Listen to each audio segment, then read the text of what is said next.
Hi, I'm Andy, and I would like to talk to you about love. Big topic. I have been on a path, I guess you would call it, of spiritual inquiry for about 30 years, basically half my life. And in that time, there are times when I felt like I've just made a huge amount of progress, and there are other times when I feel even to the point of feeling like maybe I was just fooling myself and I haven't really progressed at all. And I'm sure most spiritual seekers and so forth can relate to that. We have our good days and we have our bad days, and we have our good and our bad ways of framing what we've done with our spiritual inquiry and where it has taken us.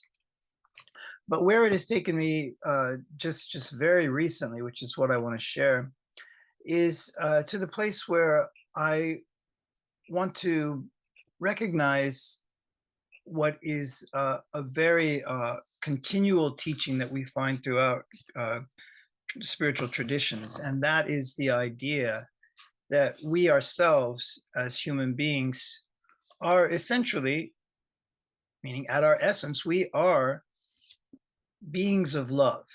And we are beings of love that are translated into a human form, a human life experience, human relationships, and uh, an earth experience. And if we think about Earth and we think about the way things are on this planet, um, take it to the level of nature where there's so much eating and devouring, and that doesn't seem to be a particularly loving enterprise. To human relationships, all the conflict, all the sort of the backstabbing, the trying to get ahead of each other, the competition, um, the sort of refusal to understand or empathize with other people.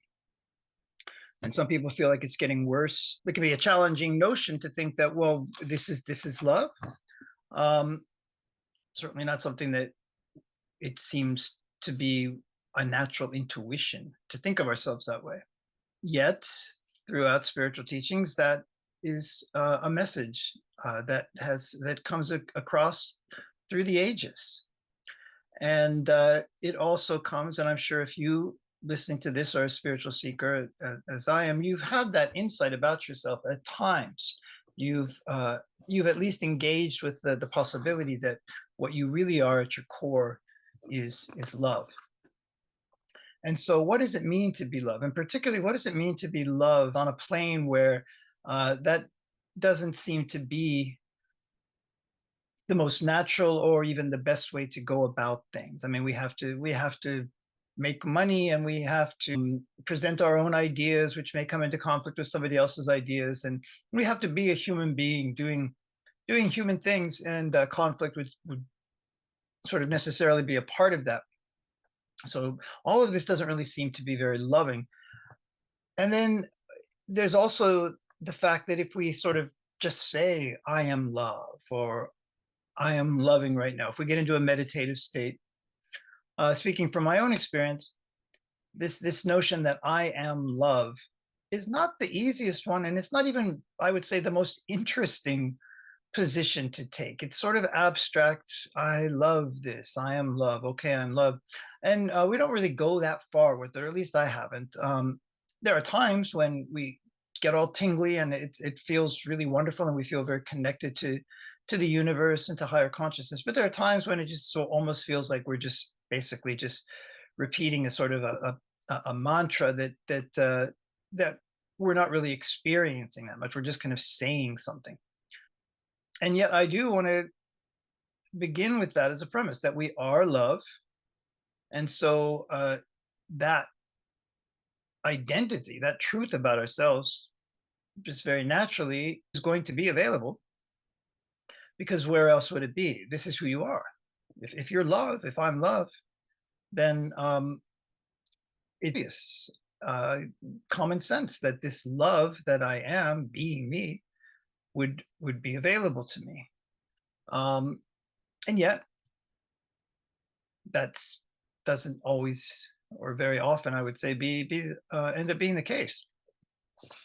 A lot of times, I think what we do is we try to feel like we have to de-love ourselves to fit in with this world. It seems to be a message that we probably got even as far back as our very early formative experiences, as small children, where we get a sense that, okay, well, I gotta play the games here, and I gotta fit in, and I gotta do what's expected of me, and I gotta basically put on a sort of a costume, and a costume of someone who isn't love, a being that is not love, that is talking to people and negotiating his or her way through life. And the other thing is that if we just kind of use that word love, it sort of has its own sort of vagueness to it. If we think about it, we just say, okay, I am going to love anything. Could be anything. Could be my hand. Okay, I love my hand because my hand serves me. I'm able to pick up things with my hand, and I think it has a very nice shape and so forth. And I'm just not feeling it. I'm not really feeling love. I'm thinking love. So what can we do? What I've sort of come upon, I guess I should say, is that if I think of love, and if I divide it up into 4 parts based on the letters LOVE, so to make an anagram of love, then I feel like um, I'm giving myself actual doable things that I can do every single moment of my life. I can do one or more of these four things in any moment. And I have thought about it, and I can't really think of a situation that you could be in where you wouldn't at least be able to apply one of these 4. So what are they? Well, for L, I'm the word for L is listening. And sometimes the best thing we can do, the best way we can show up as love in our life, is to really listen to what someone else has to say. There are people out there, they're hurting. There are people out there that they're confused, they're lost. They just need to share their truth with somebody. They need to know that someone else is with them, paying attention, listening, not judging them, and really gifting them with their attention. A lot of people like that. When we do that, we are being love. We're showing up as love. Sometimes it means we have to listen to a situation. We have to kind of, the situation is telling me something. What is the situation telling me? It's maybe telling me that I could be a little more patient, or I need to maybe procrastinate less, or things like that. We're getting messages from our life, and they require us to pay attention. We should listen. We should listen to our intuition. We should listen to messages from source, messages from our higher consciousness and our higher wisdom. A lot of time, a lot of messages. And the best thing that we can do is listen to those messages that the universe wishes to share with us. And when we do that, when we do any of these ways of listening that I've described, we are showing up as the L portion of love, which means that we are being love in that moment. By listening, we are being love. O is for overlook. And a lot of times love means just being willing to overlook things that are not really showing up in our life the way we would like them to. Relationships, frustrating things that we might have going on with our partner or our children, our boss, our coworkers, our subordinates, flaws that we see in people that kind of drive us nuts and make us irritated, and that's not love. If I'm being irritated, then I'm not really being love. I'm always love, of course. I'm always love. That's what I am. That's the premise. But I'm not feeling like love, and I'm not feeling myself. I'm kind of stepping out of myself in order to be an irritated person rather than to be love, which is my truth. So it doesn't feel good. How could it feel good? I'm not being who I really am. So overlooking, just letting these things go, just recognizing that person this situation, it may not be the way that I would perfectly design it for myself if I had the ability and to kind of make life be exactly as I want it to be and make other people be exactly as I want them to be. For some strange reason, I don't. So I can overlook these things. I don't have to get frustrated. I don't have to get irritated. I can let these things go. I can let them slide. I can see the truth of the person beyond what they're saying right now that may be frustrating me. I can overlook some issues with my health. And that doesn't mean that we're not experiencing. I mean, certainly when people are suffering greatly through some sort of health issue, and I know all about that, then we can't ignore pain when it's pretty much the only thing in our reality. If we have some sort of a disease or some sort of an injury, but we can overlook to a certain extent, and that means that we can not make it the only thing there, and we can make it not the reason why we cannot be love. We overlook, in a sense, its power to take us away from being ourselves. The Course in Miracles would call this forgiveness. I think that's a great word. Forgiveness would be perfect, but I needed something that began with O, and I came up with overlook. So overlooking, we can overlook our own, let's say I'm overlooking my own brilliance. If I am in my mind sort of crafting a retort to someone, I'm kind of mapping out that conversation that I really want to have with that person who was mean to me on Facebook or whatever, and I'm going to tell him off, or she's going to get a piece of my mind, and just that sort of churning around in the brain. We can overlook that. We don't have to be brilliant. We don't have to win. We don't have to come out on top. We can overlook our need to come out on top, and then when we do, then we are showing up as love. We are making understanding ourselves to be love more important than whatever sort of revenge scheme or retort or victory that we might be playing out in our mind. We can sort of just say, wow, I can let that slide right now. This is my only now to experience. Here I am, here and now, and I would rather be loved than this conflict, which it obviously is. If I'm sort of kind of planning out what I would like to say to somebody to get back at them, or to show them what a fool they've been, or whatever it happens to be, then that's a conflict, and conflict is going to take me out of my true existence, which is love. So there are times when the best way that we can be love is to overlook.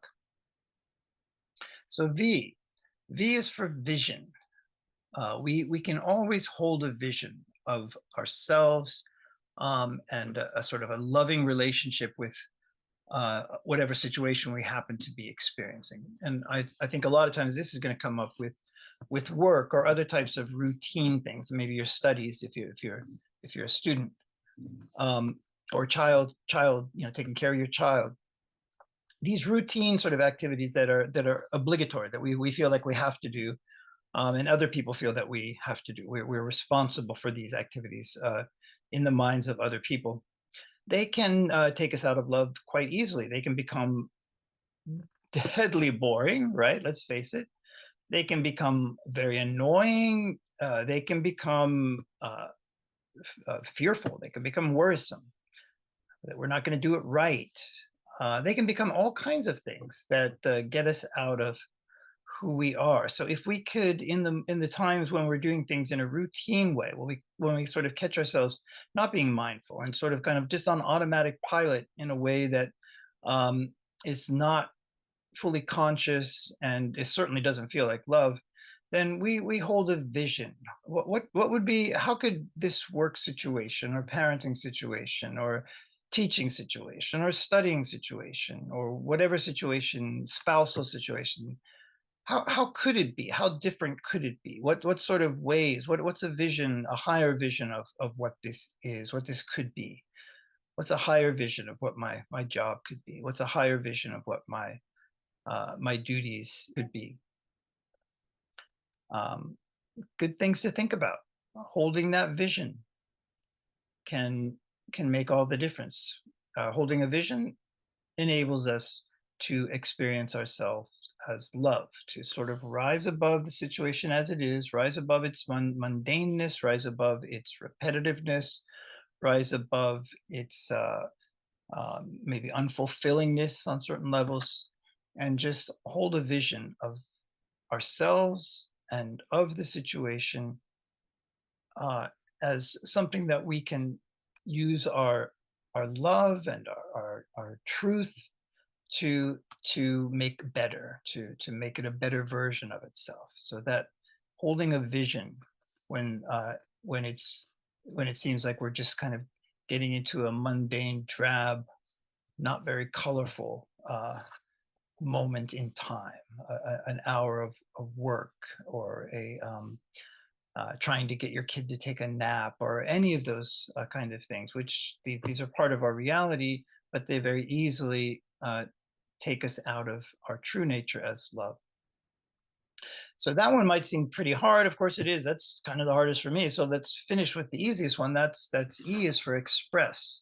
This is where love gets to be fun, right? When we're cooking and really enjoying cooking, coming up with a new recipe, when we're painting, when we're writing poetry, singing, when we are expressing who we are. We're listening to our favorite music, and then we just get up and we just start dancing, or we're swaying to the music. This is expression. It feels good. This is the one that really feels like love, right? I mean, that's when we really know this is who I am. And whenever we have that feeling, this is who I am, then that's basically, this is love, because that is who we are. Love is who we are. It feels good. Any of these kinds of expressions feel good because exactly they enable us to experience ourselves as we truly are, which is love. It could be something else. If we were something else, then if we were a hamburger, then the happiest we could possibly be would be when we felt the most like a hamburger. But it just so happens that we're not hamburgers. We are love. And because we are love, those times when we feel most authentic are just, there's the equation, those are going to be the times when we are experiencing ourselves as love, because that's what we are. There's nothing else that we could be experiencing ourselves as that would be more real or more truthful than love. So whenever you feel that feeling, I'm doing this and I'm loving this and I'm in this moment, I'm just in this moment, I'm dancing, I'm laughing, I'm making something, I'm making a joke, I'm entertaining someone in some way. The way children, when children, little small children, when they just know that they've got the room, when they're entertaining everybody, everybody's smiling and laughing, whatever they do, they'll just go blah, blah, blah, blah, and everybody's laughing and they light up. So they're expressing and they're knowing themselves as they truly are. And that happens to be, happily for all of us, love, because that's what we are. So if instead of trying to hold on to this abstract idea of I am love, or I am going to love this moment, and if that doesn't really work for you, if it does, that's great. And maybe sometimes it does. But if there are times when it does not, and what happens instead is that it feels drab, it feels forced, it doesn't move, you'd rather be doing something else. You could easily get distracted and start watching a video or something, because just trying to be love is okay, I'll do that for a couple of minutes and I'm not really feeling it. I wonder what's on TV. So that again, that's going to take us out of who we truly are. So we could try to think, okay, well, does this moment call for me to listen? Can I listen? Does this moment call for me to overlook something? Does this moment call for me to hold a vision? Does this moment call for me to express myself? What sort of opportunities does this moment offer me to know myself as I truly am? Is it a combination? Can I express myself through listening? Can I hold a vision through expressing? It's not just like it's not like we have to pick one.